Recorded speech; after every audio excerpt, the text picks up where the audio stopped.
rejoint maintenant comme tous les mardis dans ce grand journal le président du CRIF. Bonjour Francis Khalifa. Bonjour. Merci d'être avec nous.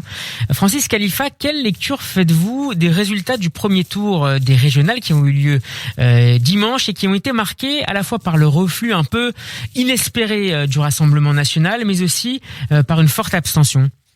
Écoutez, il y a des motifs de satisfaction, et vous l'avez dit, ce rejet du Front National auquel on ne s'attendait pas, puisque toutes les enquêtes d'opinion, tous les sondages donnaient au moins 6 régions où on verrait le Rassemblement National en tête.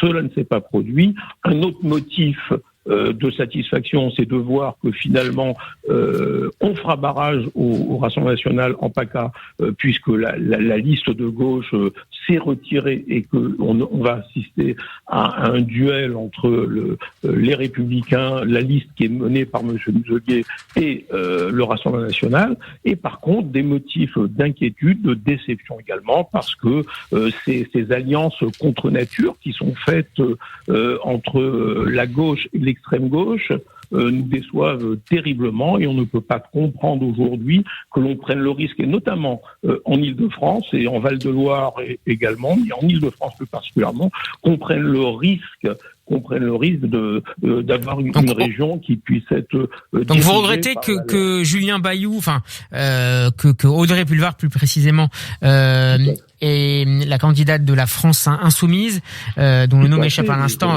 mais ça va me revenir, Clémentine Autain, s'unissent contre Valérie Pécresse au second tour, alors que...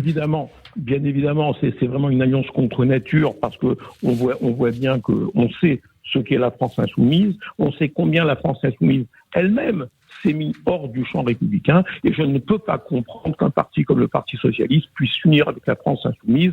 Pour nous, c'est incompréhensible, et je crois qu'il faut qu'il y ait une véritable mobilisation aujourd'hui pour faire barrage à cette liste d'union de la gauche et de l'extrême gauche.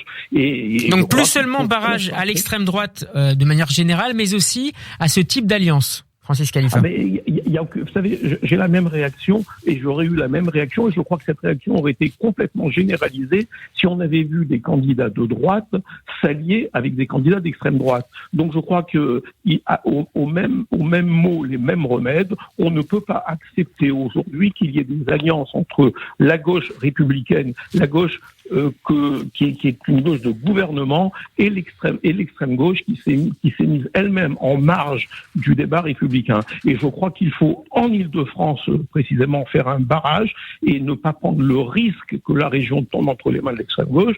Et comme je l'ai fait au moment où Emmanuel Macron était confronté, au deuxième tour de l'élection présidentielle à Marine Le Pen, j'avais ouvertement appelé à voter pour Emmanuel Macron, alors que ce n'est pas du tout les habitudes du CRIF que de prendre une position partisane. Je crois que cette fois, pour que ce risque ne soit pas là, il faut se mobiliser et voter pour la liste de Valérie Pécresse.